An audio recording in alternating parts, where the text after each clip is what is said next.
बॉलीवुड जो रोमांस के लिए जाना जाता था, जिस नींव पर बॉलीवुड सरवाइव करता था, उसकी समझ वो खो चुका है। I get a rom-com, I'm like नहीं यार 30-40 का धंधा नहीं करना, because a rom-com is that's all we ever made. The love story is dead. अगर एक जॉनर है जिसके लिए बॉलीवुड हमेशा जाना जाता है तो वो है रोमांस। चाहे मेरा तुम्हारा समय हो, तुम्हारे मम्मी पापा का हो, दादा परदादा का हो, बॉलीवुड ने हर एरा में एक रोमांटिक आइकॉनिक ऑन स्क्रीन जोड़ी हमेशा दी है। राज कपूर नरगिस, दिलीप कुमार मीना, देवानंद मधुबाला, राजेश खन्ना शर्मिला टैगोर, अमिताभ रेखा, अनिल कपूर श्रीदेवी, शाहरुख काजोल, सलमान माधुरी, सलमान कटरीना, हर दशक में एक फेमस ऑन स्क्रीन जोड़ी जरूर रही है जिसको देखने के लिए ऑडियंस थिएटर में जाने के लिए बेताब रहती थी। शाहरुख खान को किंग ऑफ बॉलीवुड से पहले किंग ऑफ रोमांस बोला जाता था। बॉलीवुड की मूवीज जैसे मुगले आजम, आवारा, श्री 420, कभी कभी, सिलसिला, दिलवाले दुल्हनिया ले जाएंगे अपनी समय की रोमांटिक एपिक्स रही हैं। बहुतों को तो आज तक एक कल्ट क्लासिक माना जाता है। और रोमांस जॉनर कितना क्रूशियल था बॉलीवुड के लिए, उसका अंदाजा तुम्हें इस बात से भी लगेगा कि जब 1980s का समय सबसे बुरा टाइम चल रहा था बॉलीवुड का,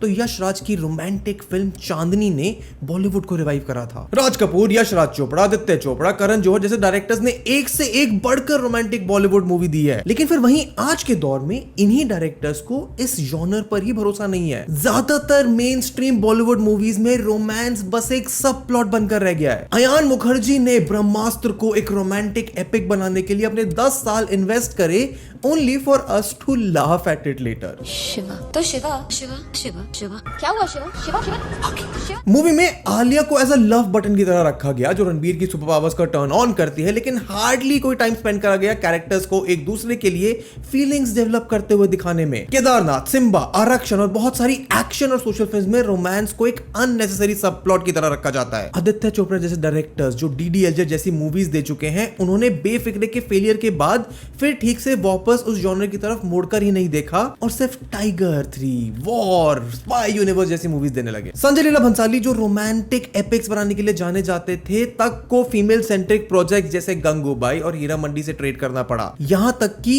इम्तियाज अली जब हैरी मेट सेजल और लव आजकल 2 के साथ स्ट्रगल करते दिखते हैं। शाहरुख खान जो किंग ऑफ बॉलीवुड से पहले किंग ऑफ रोमांस थे, उन्होंने भी जब तक है जान के बाद से कोई भी रोमांटिक मूवी में एक्ट नहीं करा। 2000 में जब उन्हें किंग ऑफ रोमांस का टाइटल मिल गया था, उसके बाद उन्होंने रोमांटिक मूवीज ही करना बंद कर दिया। उनके साथ साथ सलमान और आमिर जो 90s के चॉकलेट बॉयज की तरह जाने जाते थे, उन्होंने अपने रोल्स लार्जर देन लाइफ और सोशल मूवीज की तरफ कर दिए। उनके जैसे 2000s के रोम-कॉम हीरो जैसे शाहिद और रणबीर आज टॉक्सिक लवर्स कबीर सिंह और रणविजय के कैरेक्टर्स के लिए जाने जाते हैं। मिड 2000s में तो लुटेरा, बाजीराव मस्तानी, तमाशा, दम लगा के हईशा, बरेली की बर्फी जैसी न्यू एज लव स्टोरी देखने के लिए मिल जाती हैं, लेकिन फिर भी ये मूवीज बहुत कम है बॉलीवुड के लिए जो रोमांस पे जिंदा था। तो सवाल लाजमी है कि क्यों बॉलीवुड डायरेक्टर्स ने अच्छी रोमांटिक स्टोरीज लाना बंद कर दिया। डायरेक्टर अश्विनी अय्यर तिवारी कहते हैं कि स्टोरी टेलर्स हमेशा उस दौर की कहानी बताएंगे जिसमें समाज चल रहा है।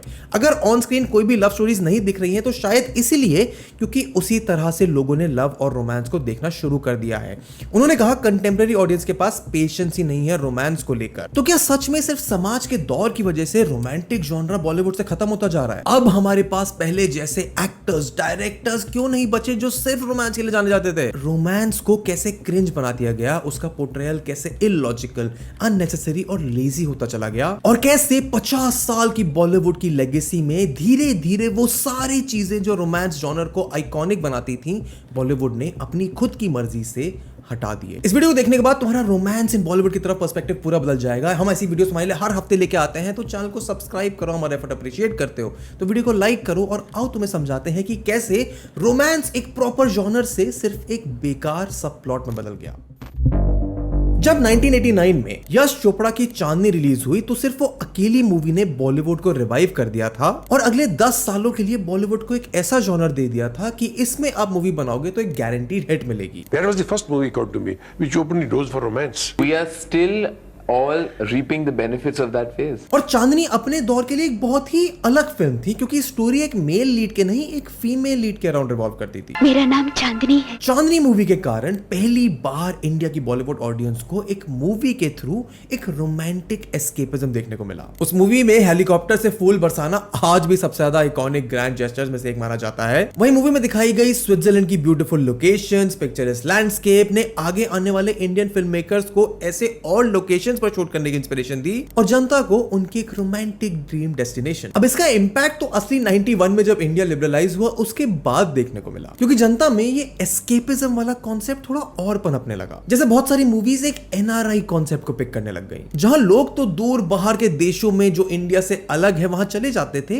लेकिन उनका रोमांटिक इंटरेस्ट, वैल्यू और कल्चर हमेशा इंडिया में बेस्ड होता था। हम आपके हैं कौन, कुछ कुछ होता है, परदेश और तब तक की माने जाने वाली सबसे सक्सेसफुल रोमांटिक जॉनर की मूवी दिलवाले दुल्हनिया ले जाएंगे सब 90s में आई थी। इस मूवी की वजह से शाहरुख खान, जो तब तक सिर्फ एक एंटेगनिस्ट के रूप में पॉपुलर थे, उन्हें एक रोमांटिक लीड की तरह देखने का मौका मिला और इस कदर दिखाया गया कि उनकी ऐसी इमेज लोगों के दिमाग पर अभी भी छिपी हुई है। और सिर्फ शाहरुख खान ही नहीं, सलमान खान और आमिर खान ने भी मूवी इंडस्ट्री में पहचान मैंने प्यार किया और कयामत से कयामत तक जैसी रोमांटिक मूवीज से मिली, जहां रोमियो जूलियट जैसी लव स्टोरीज बननी शुरू हुई थी। हिंदी सिनेमा में रोमांस का इस कदर तक इस्तेमाल करा है कि किसी भी जॉनर में एक अच्छी स्टोरी निकल सकती है। जहां मैंने प्यार किया जैसी इजी गोइंग लव स्टोरीज होती थी, वहीं शाहरुख खान की डर और बाजिकर रोमांटिक थ्रिलर निकली, जहां वायलेंट लव स्टोरी को यूज करके साइको एंटेगनिस्ट का पर्सपेक्टिव दिखाया गया। वहीं लेट 90s और अर्ली 2000s तक आते आते फैमिली ड्रामा बनने शुरू हो गए थे, तो रोमांटिक प्लॉट एक फैमिली पर्सपेक्टिव से दिखाया जाने लगा। मूवीज जैसे हम दिल दे चुके सनम, विवाह, मुझसे दोस्ती करोगे, कल हो ना हो, कभी अलविदा ना कहना, वो लव स्टोरीज शोकेस करती थी जो ट्रेडिशनल फैमिली वैल्यूज या फिर सोसाइटल एक्सपेक्टेशंस में फ्लरिश करती थी या फिर स्ट्रगल करती थी। लेकिन 2000 में ना मूवीज लाइक हेरा फेरी, गोलमाल, गरम मसाला, धमाल जैसी मूवीज रिलीज हो रही थी, जिसकी वजह से कॉमेडी एरा बॉलीवुड में चलना शुरू हुआ, जिसके साथ हमें फिर बॉलीवुड में एक रोमांटिक कॉमेडी मूवी का नया जॉनर देखने को मिला। दिल चाहता है, मुझसे दोस्ती करोगे, मैंने प्यार क्यों किया, इश्क विश्क, चुप चुप के, जब भी मैं, रब ने बनाई जोड़ी, अजब प्रेमी, गजब कहानी और लव आजकल जैसी बतेरी रोमांटिक कॉमेडी मूवीज लोगों को देखने के लिए मिली, जिन्हें लोग आज भी मिस करते हैं। और इनके जरिए ना लोगों को न्यू एज रोमांटिक एक्टर्स भी देखने को मिले, जैसे शाहिद कपूर, सैफ अली खान और रणबीर कपूर, जिन्होंने उस समय की कॉमेडी लव स्टोरीज को बहुत अच्छे से डिपिक्ट करा। लेकिन इतने सालों तक भी रोमांटिक जॉनरा, जहां बड़े आराम से इंटरमिंगल कर पा रहा था बाकी और तरीके की मूवीज के साथ, 2010 आते आते बॉलीवुड में एक ऐसा चेंज देखने को मिला जिसने रोमांस को बिल्कुल खत्म ही कर दिया और एक मेन रोमांटिक स्टोरी को बॉलीवुड की मूवीज में जगह मिलनी बंद हो गई। और वो जॉनर था मसाला मास एंटरटेनर्स का। स्वागत नहीं करोगे आप हमारा? 2000s के बाद से ना शाहरुख, सलमान, आमिर जैसे स्टार्स ने अपनी मूवी क्रिएटिव चॉइसेस को ऐसा बना दिया कि उन्हें सिर्फ सुपरस्टार की तरह प्रेजेंट करा जाए। लेट 2000s में मूवीज जैसे वांटेड, दबंग, गजनी, डॉन ऐसी कुछ मूवीज थी जो इन एक्टर्स के स्टारडम को एक लेवल ऊपर ले गई। लेकिन इन सब मूवीज में ना रोमांस को सिर्फ एक सब प्लॉट की तरह यूज करा गया। अब ऐसा नहीं है कि ऐसे सब प्लॉट्स बिल्कुल ही वेस्टफुल होते हैं। मूवीज जैसे my name is Khan, Saira, 3 idiots, Piku में भले ही मूवी का नैरेटिव कुछ और होता था, लेकिन जो रोमांटिक सब प्लॉट था वो मूवी के साथ कोहेरेंट था और एक बहुत जरूरी एस्पेक्ट था। इनफैक्ट 50s और 60s जैसी मूवीज में जहां बहुत ज्यादा सोशल कमेंट्री हमें देखने को मिलती थी, वहां भी रोमांस एज अ सब प्लॉट काम करता था, मूवी के कैरेक्टर्स को डेप्थ देने के लिए, मूवी की कहानी को आगे बढ़ाने के लिए। अवारा, बंदिनी, सुजाता, श्री 420, प्यासा, दीदार, दाग जैसी मूवी सोशल थीम्स को डिस्कस करती थी, लव स्टोरीज को बैकग्राउंड में लेकर। लेकिन जब इस सेंचुरी में रोमांटिक मूवीज की जगह मास एंटरटेनर्स ने ली, तो ये रोमांस का सब प्लॉट मूवी के हार्डकोर एक्शन के बीच में बस थोड़ा ईज इन ट्रांजिशन करने के लिए रख दिया गया। एक बहुत ही टेस्टोस्टेरोन फिल्ड नेशनलिस्ट टाइप के सिनेमा का राइज होने लगा, जहां एक स्ट्रॉन्ग मेल कैरेक्टर को, एक सुपरस्टार को सेंटर में रखकर बाकी सारी चीजें उसी के इर्द गिर्द मूवी में घूमेंगी। जिस तरह से 1980s के एंग्री यंग मैन एरा के बाद शाहरुख के चॉकलेट बॉय कैरेक्टर ने मेंस इमोशनल वल्नरेबिलिटी को नॉर्मलाइज करा था, वो भी इन मास एंटरटेनमेंट टाइप की मूवीज के चक्कर में बॉलीवुड ने कहीं खो दिया। कुछ कुछ होता है, कभी अलविदा ना कहना जैसी movies over the years Pathaan और जवान में बदल गई। और पिछले 2 डेकेड्स में शाहरुख खान का रोमांटिक हाथ खोलने वाला स्टाइल या फिर उनका कैरेक्टर्स का पोर्ट्रेयल नहीं, उनकी मसल्स, उनका एक्शन, स्वैगर ज्यादा अटेंशन ग्रैब करने लगा, जिसकी वजह से ना फीमेल कैरेक्टर्स का पोर्ट्रेयल भी बहुत वीक होना शुरू हो गया। उनके कैरेक्टर्स मूवी में या तो बस एक आई कैंडी, एक सेक्स ऑब्जेक्ट या फिर हीरो का लव इंटरेस्ट या फिर प्लॉट डिवाइस बनकर रह गए, जो सिर्फ मूवी के स्टार के नैरेटिव को आगे बढ़ाने के काम आते हैं। और बॉलीवुड के इतिहास में देखा गया है कि कोई भी रोमांटिक मूवीज ना तभी सक्सेसफुल होती हैं जब उसने फीमेल कैरेक्टर को भी उतनी ही डेप्थ, उतनी ही इंपॉर्टेंस दी जाए जितनी मेल कैरेक्टर को दी जाती है, और उनका पोर्ट्रेयल, उनका स्क्रीन प्ले मूवी में स्ट्रांगली दिखाया गया हो। यश राज चोपड़ा तो इस जॉनर के बहुत अच्छे एग्जाम्पल रहे हैं, जिन्होंने अपने विमेन कैरेक्टर्स को इस तरीके से क्राफ्ट करा कि वो स्टोरी में बहुत अच्छे से फिट हो, उनकी स्टोरी में इंपॉर्टेंस हो, ना कि बस वो एक मेल नैरेटिव को आगे बढ़ाने के काम आए। But why is it the girls and the women in your film look so beautiful, so special, so warm and so extremely woman-like? और यश राज चोपड़ा का ये भी मानना था कि जिस तरह एक्शन मूवीज में फाइट सीक्वेंस हाइलाइट्स होते हैं, रोमांटिक मूवीज में वो हाइलाइट्स होते हैं गाने। If you think a fight is a highlight, I feel a song is a highlight. Chandni movie में यश राज चोपड़ा ने 9 गाने रखे थे, जो बहुत पॉपुलर भी रहे।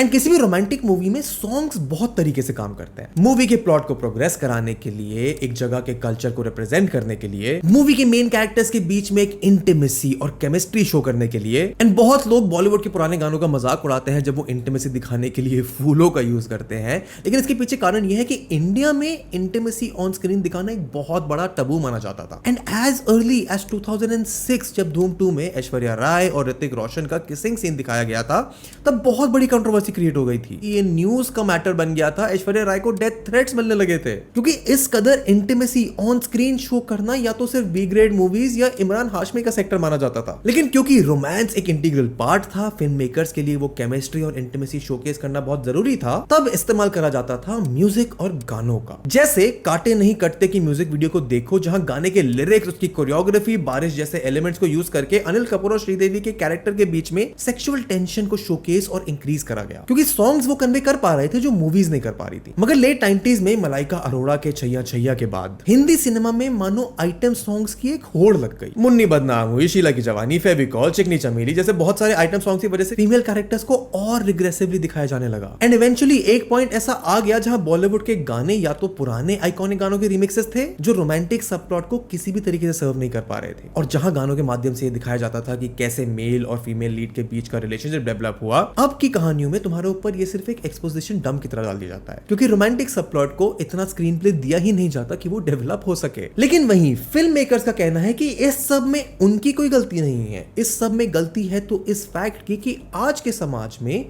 जनता के लिए रोमांस के मायने ही कुछ और है, कि आज की जनरेशन क्विक टेंडर लव पर ज्यादा डिपेंडेंट है। उनको सब कुछ फास्ट पेस चाहिए, पेशेंस की कमी है, तो अपने ऑन स्क्रीन कैरेक्टर्स में भी वो यही देखना चाहते हैं। तो फिर सवाल ये उठता है कि क्या सच में ऐसा है, या फिर सिर्फ फिल्म मेकर्स अपनी खुद की कमियों को छुपाने के लिए ऐसा कह रहे हैं। ऐसा पहली बार नहीं है कि जहां समाज बदल रहा हो, समाज के दौर बदल रहे हो और साथ में बॉलीवुड भी बदल रहा हो। 1970s के दौरान इंडिया में बहुत सारे सोशो इकोनॉमिक चेंजेस हुए, जैसे देश में बेरोजगारी, भुखमरी, गरीबी बढ़ना, देश में इमरजेंसी तक लगना। उस समय के आम इंसान के अंदर एक गुस्सा भरा पड़ा था, लेकिन वो उसके बारे में शायद ही कुछ कर पा रहा था। और यही इंपैक्ट तुम्हें ऑन स्क्रीन सिनेमा भी देखने को मिला, क्योंकि तब दौर शुरू हुआ अमिताभ बच्चन का, उनके एंग्री यंग मैन कैरेक्टर का। इतना कि पूरा 70s का दशक बॉलीवुड का उसी कैरेक्टर, उसी तरीके के पोर्ट्रेयल के लिए जाना जाता है। The country has many problems. There are 35% of the population of this country which is below the poverty line. And the character, which was basically anti-establishment, was glorified. It was like one person fighting a lone battle against the entire establishment and succeeding. It seemed to satisfy a lot of the urges of the people. लेकिन उसके बावजूद भी ऐसी romantic movies देखने को मिल रही थी जिन्हें आज तक याद करा जाता है। 1973 में आई बॉबी उन पहली फिल्मों में से है जो टीनेज लव को एंटरटेनिंग और एंगेजिंग वे में दिखाती है। टीनेज का पपी लव, पेट्रियार्कल अथॉरिटी को कन्फ्रंट करना, ऐसा था कि फिल्म के साथ लोगों का एक इंस्टेंट कनेक्शन बन गया था। एंड ये सवाल लाजमी है कि जब ये सब एंग्री यंग मैन के दौर में हो पा रहा था, तब के समय में जब romance, on screen intimacy acceptable नहीं थी, पॉपुलर नहीं थी, तो अब क्यों नहीं अच्छी रोमांटिक मूवीज बन पा रही हैं? ये समझने के लिए किस तरह के प्लॉट रखे जाते थे बॉलीवुड में ओवर द इयर्स, ये समझना जरूरी है। श्री 420, प्यासा, हलचल, चलती का नाम गाड़ी जैसी मूवीज जो 50s और 60s में आई थी, वो आइडियलाइज रिलेशनशिप पोर्ट्रे करती थी, जहां एक प्रोटैगनिस्ट का डीप कमिटमेंट देखा जाता था। कुछ आउटलायर मूवीज जैसे 1965 की गाइड ऐसी भी आई जहां रिलेशनशिप की कॉम्प्लेक्सिटीज और ट्रस्ट इश्यूज को भी दिखाया गया। और ऐसा इसलिए क्योंकि अक्सर उस समय की मूवीज में आपका एंटैगनिस्ट या फिर विलन कोई इंसान नहीं होता था, पर मेन कैरेक्टर्स की कठिनाइयां, उनकी सर्कमस्टेंसेस होती थी। जैसे कभी कभी मूवी में अमित, जो कि एक पोएट होता है, उसको पूजा से प्यार हो जाता है, लेकिन सोसाइटल प्रेशर्स और फैमिली ऑब्लिगेशंस के कारण पूजा की शादी किसी और से हो जाती है। सालों बाद जब दोनों एक दूसरे के सामने आते हैं, तब लॉस्ट लव और उनकी चॉइसेस अचानक रिफ्लेक्ट होती हैं, जहां उनके अतीत उनके सामने आता है। और बहुत अच्छे से ये मूवी इन रिलेशनशिप की कॉम्प्लेक्सिटीज को कवर कर पाई थी। इसी तरह सिलसिला मूवी में तो एक लव ट्रायंगल की कॉम्प्लेक्सिटीज को दिखाया गया था। मूवी में शेखर और अमित दोनों भाई होते हैं। शेखर अमित को अपनी फियांसे शोभा से मिलवाता है, वहीं अमित को चांदनी से प्यार हो जाता है। लेकिन जैसे जैसे प्लॉट प्रोग्रेस करता है, शेखर की वॉर में डेथ हो जाती है, जिसकी वजह से अमित को शोभा से शादी करनी पड़ती है ताकि वो उसका ध्यान रख सके। लेकिन शादी के बाद जब चांदनी और अमित मिलते हैं तो उन्हें एक दूसरे के लिए फीलिंग्स वापस महसूस होती हैं, जिसके बाद शोभा के साथ टेंशन बनती है और अंत में अमित को शोभा के साथ रुकने का ही निर्णय लेना पड़ता है। और ये तो कुछ आइकॉनिक एग्जांपल्स हैं, पर ऐसी और मूवीज हैं जो इसी फॉर्मूले को यूज करके रोमांस के जॉनर में सक्सेसफुल हुई थी। क्योंकि जिस तरह एक्शन मूवीज की सक्सेस उनके हीरो और विलन के डायनामिक पर निर्भर करती है, उसी तरह रोमांटिक मूवीज की सक्सेस निर्भर करती है उनके कैरेक्टर्स की सर्कमस्टेंसेस पर। लेकिन 70s और 80s में ना ये ऑब्स्टिकल्स थोड़े बदलने लग जाते हैं और यही वो समय होता है जब विमेन के रोल्स बॉलीवुड की मूवीज में रिग्रेसिव होने लग जाते हैं। अब रोल्स में विलन्स जैसे गब्बर, मोगैम्बो का इंट्रोडक्शन हो जाता है और हीरो का काम होता था रिवेंज लेना, बदला लेना, वेंजेंस लेना, और एक विमेन कैरेक्टर का काम सिर्फ एक माँ,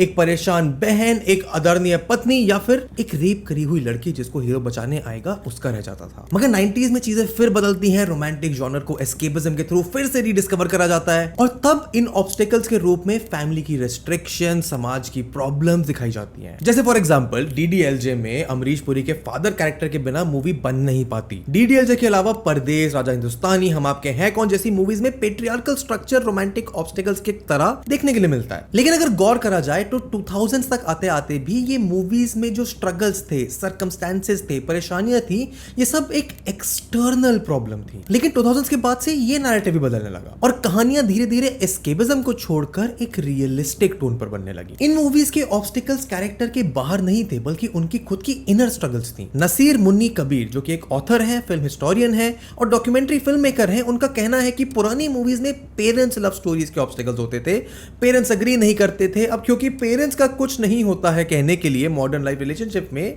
इसलिए कोई एक्सटर्नल ऑब्स्टिकल है ही नहीं। और 2000s के रोम कॉम एरा खत्म होने के बाद 2010s में तमाशा, शुभ देसी रोमांस, लव आजकल, बेफिक्र जैसी मूवीज में यही इंटरनल कॉन्फ्लिक्ट्स देखने के लिए मिलते हैं। तमाशा में रणबीर कपूर के कैरेक्टर की आइडेंटिटी, उसका पर्सनल पर्पस एक ऑब्स्टिकल बनता है। वहीं फिर बाकी तीनों मूवीज में रिलेशनशिप में कमिटमेंट एक ऑब्स्टिकल बनकर सामने आता है। और लेट 2010s में ये स्ट्रगल्स और प्रोग्रेस करते हैं सोसाइटल नॉर्म्स को चैलेंज करने के लिए। तब हमें मूवीज देखने के लिए मिलती हैं जैसे विकी डोनर, शुभ मंगल सावधान, शुभ मंगल ज्यादा सावधान, जो कि एलजीबीटी कम्युनिटी के रोमांटिक स्ट्रगल्स को दिखाने की कोशिश करती हैं। अब इस बात में कोई दोहराया नहीं है कि सिनेमा रियलिटी की एक रिफ्लेक्शन होता है और यही आज के रोमांटिक जॉनर के फिल्म मेकर्स के लिए एक बाधा बना हुआ है। फिल्म प्रोफेसर संजय रनाडे का मानना है कि अनलाइक प्रीवियस जनरेशन, अब यंगस्टर्स में इनहिबिशंस ड्रास्टिकली कम हो गई हैं। अब वो अपनी फीलिंग्स को होल्ड बैक नहीं करते, लाइक्स और डिसलाइक के लिए कोई एक्सप्लोरेशन नहीं होता है। और ये सच भी है, पहले के जमानों में छज्जे छज्जे का प्यार होता था, चिट्ठियां लिखकर रोमांस ब्लॉसम करता था और वही जब सिनेमा में दर्शाया जाता था तो कैरेक्टर्स के रोमांटिक डेवलपमेंट का देखने का मौका मिलता था। लेकिन अभी के समय में ऐसा नहीं होता। नसीर मुनी का कहना है कि mystery and romance is lost today, there is no mystery left when people interact with each other. लेकिन इसके बावजूद भी कुछ मूवीज, कुछ प्लॉट्स ऐसे निकले हैं जैसे गहराइयां, एक लड़की को देखा तो ऐसा लगा, लुक्का छिपी, लव हॉस्टल, जो लव के इवॉल्व वर्जन को दर्शाती हैं। लेकिन प्रॉब्लम यह है कि इनमें से हार्डली ही कोई एक स्ट्रॉन्ग इंपैक्ट अपनी ऑडियंस पर छोड़ पाई। मगर उसके बिल्कुल ही ऑपोजिट डायरेक्शन में ओटीटी पर हमें ऐसे शोज, मूवीज देखने के लिए मिलते हैं जो इसी यंग जनरेशन को बहुत अच्छे से केटर कर पा रहे हैं। सीरीज जैसे mismatch, flames, college romance young generation के बीच बहुत पॉपुलर है। तो फिर सिर्फ मूवी के ऑब्स्टिकल्स या फिर रोमांटिक प्लॉट्स ही नहीं बल्कि प्ले करे जाने वाले कैरेक्टर्स को ऑफ स्क्रीन, ऑन स्क्रीन कैसे पोर्ट्रे करा जा रहा है, वो भी आज की सिनेमा देखने वाली जनरेशन के लिए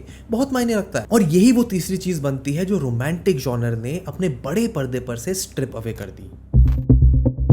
तुमने नोटिस किया होगा कि 90s की तरह आज के बॉलीवुड में कोई राज, राहुल, प्रेम, सिमरन नहीं होता है, क्योंकि रोमांटिक मूवीज में ऑन स्क्रीन जोड़ियां कितनी इंपॉर्टेंट और स्ट्रॉन्ग होती थी इसका अंदाजा तुम इस बात से लगा सकते हो कि लोग सालों बाद दिल वाले देखने के लिए जब थिएटर पर गए तो उनकी सबसे ऊपर प्रायोरिटी थी शाहरुख और काजोल को ऑन स्क्रीन एक बार दोबारा फिर से साथ देखना। क्योंकि डीडीएलजे और कुछ कुछ होता है के बाद में शाहरुख और काजोल की जोड़ी को बॉलीवुड की मोस्ट आइकॉनिक जोड़ी माना जाने लगा। मगर उसके बाद से उनकी जगह कोई स्पेस में फिल नहीं कर पाया। जहां पहले रणबीर दीपिका को ऐसी जोड़ी माना जाता था तो अब रणबीर कपूर ने ऐसे रोल्स करने से ही मना कर दिया है, जिसको हम आगे डिस्कस करेंगे। लेकिन ये romantic pairings, iconic on screen pairings Bollywood में बहुत लंबे समय से चली आ रही है। लोगों के ओपिनियंस जो मुझे रिसर्च करते हुए मिले उनको माने तो बॉलीवुड की पहली आइकॉनिक ऑन स्क्रीन पेयरिंग थी वो पेयरिंग्स जो दिलीप कुमार, राज कपूर और देव आनंद से शुरू हुई थी। क्योंकि दिलीप कुमार का एक ट्रैजिक लवर का कैरेक्टर बहुत नेचुरली लव सीन्स में क्रीप कर पाता था, जिसके चलते उनकी बहुत सारी जोड़ियां जैसे दिलीप कुमार मधुबाला, दिलीप वैजंती, दिलीप मीना और दिलीप वहीदा की पॉपुलैरिटी हो सकी। वहीं इसको कंट्रास्ट करते हुए राज कपूर और नरगिस की जोड़ी लाउड, एनर्जेटिक और फुल ऑफ लाइफ दिखाई गई। अपनी इसी जोड़ी की वजह से राज कपूर आरके स्टूडियोज को खड़ा कर पाए थे। आवारा, श्री 420, अनाड़ी, अंदाज, चोरी चोरी जैसी बहुत सारी मूवीज करी जिनमें काफी वेस्टर्न कॉन्सेप्ट पर बेस भी थी और उसमें लव सीन्स को बहुत पैशनेटली और इंटीमेसी के साथ दिखाया जाता था। उन दोनों से अलग देव आनंद का स्टाइल बहुत ही इजी गोइंग और चार्मिंग था। उन्होंने एक सेंस ऑफ मॉडर्निटी एम्ब्रेस करा जो मासेस को पसंद आया और उनकी pairings ranging from Suraiya, Waheeda Waheeda Rehman, Tina Munim बहुत पॉपुलर और एंटरटेनिंग थी। लेकिन ऑन स्क्रीन पेयरिंग के अलावा ना एक बहुत बड़ा फैक्टर जो इस जॉनर में इनकी सक्सेस को डिफाइन करता है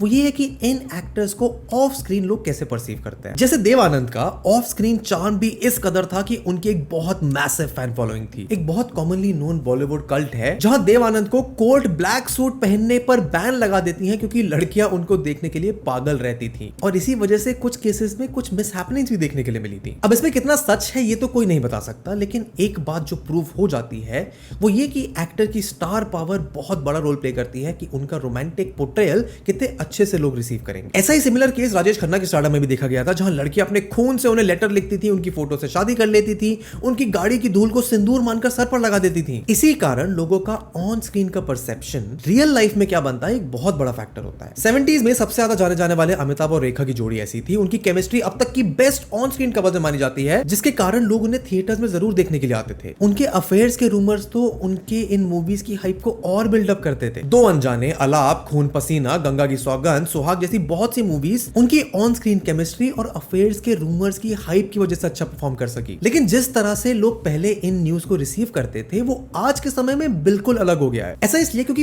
पहले मीडिया बहुत लिमिटेड होती थी, फिल्म मैगजीन्स नई नई आई थी, इंटरव्यूज का दौर नहीं था, सोशल मीडिया का ट्रेंड नहीं था और कई मायनों में रूमर्स अगर आपके सामने आते थे तो उनमें कुछ सच्चाई शायद जरूर होती थी, क्योंकि अक्सर ये रूमर्स आपको फिल्म मैगजीन में देखने के लिए मिलते थे जिसकी वजह से वो जनरल पब्लिक तक बहुत कम पहुंच पाते थे। लेकिन अब जहां पेपराजी सेलिब्रिटीज की हर एक इंफॉर्मेशन तुरंत पहुंचाने के लिए तैयार खड़े रहते हैं, उसके कारण ये ऑफ स्क्रीन प्यार बस एक मार्केटिंग गिमिक और एक पब्लिसिटी पीआर का स्टंट बनकर रह गया है। इसको बस डिजाइन किया गया है लोगों के सामने थोड़ी न्यूज बनाने के लिए ताकि वो मूवी देखने के लिए पहुंच जाए। इसका एक पॉपुलर एग्जांपल कार्तिक आर्यन और सारा अली खान की रिलेशनशिप के रूमर्स थे। जब लव आजकल के प्रीमियर होने से पहले पीआर टीम्स ने उनके साथ होने की बहुत सारी खबरें छापना शुरू कर दिया था, लेकिन मूवी रिलीज होने के बाद ही सब अचानक से शांत पड़ गए। मगर सिर्फ यही एक एस्पेक्ट नहीं है ऑन स्क्रीन पेयरिंग का जिसके पोर्ट्रेयल में हमें चेंज देखने के लिए मिला है। तो झूठी और मक्कार के बाद रणबीर कपूर ने रोमांटिक मूवीज करने से इनकार कर दिया था, ये कहते हुए कि ही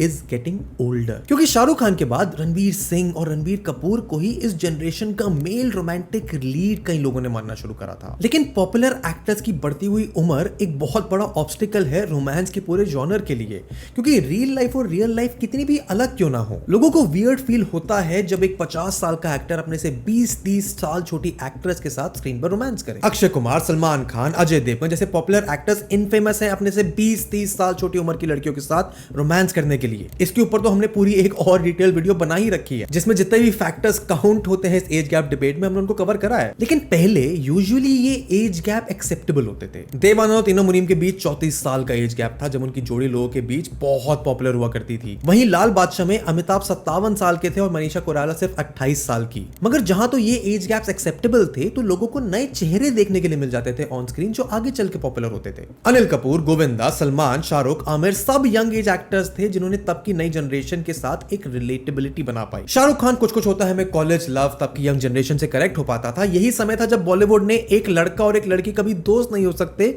और दोस्ती ही प्यार है जैसे फ्रेजेस यंग जनरेशन के एक पूरी जनरेशन के बीच पॉपुलर कराए थे। प्यार दोस्ती। ऐसा ही कुछ हमें स्टूडेंट ऑफ द ईयर से भी देखने को मिला था जब सिद्धार्थ, वरुण और आलिया का डेब्यू हुआ और यंग जनरेशन के बीच वो बहुत पॉपुलर हुए। लेकिन हाल ही में ऐसा मुश्किल ही कोई पॉपुलर एक्टर या एक्ट्रेस है जिनको ऑन स्क्रीन पेयर करके एक आइकॉनिक रोमांटिक मूवी बनाई जा सके। विकी कौशल, वरुण धवन, रणबीर सिंह जैसे एक्टर्स अपने मिड 30s क्रॉस कर चुके हैं। रणबीर सिंह की रॉकी और रानी की प्रेम कहानी अच्छी तो निकली थी और उन्होंने इस जॉनर को अच्छे से पोर्ट्रे भी करा, लेकिन it won't be long enough जब उन्हें भी अपनी एज के चक्कर में इस जॉनर के पोर्ट्रेयल को करने में दिक्कतें आने लगे। और आखिर में एक बहुत बड़ा नेगेटिव एस्पेक्ट जिसकी हमने अभी तक बात नहीं करी है, जो बॉलीवुड के इस रोमांस पोर्ट्रेयल में कई मायनों में एक गंदा डीएनए बन के बैठा हुआ था। जिस तरह से रोमांस को बॉलीवुड में दर्शाया जाता था उसको परसीव करने के मायने भी बहुत बदल गए हैं, लेकिन बॉलीवुड शायद ये समझने के लिए तैयार नहीं है। ऑस्ट्रेलिया में 32 साल का इंडियन सिक्योरिटी गार्ड अपने जेल टर्म से बच निकला जब उसके अटर्नी ने यह आर्ग्यू करा कि उसका विमेन को अनवांटेड टेक्स्ट,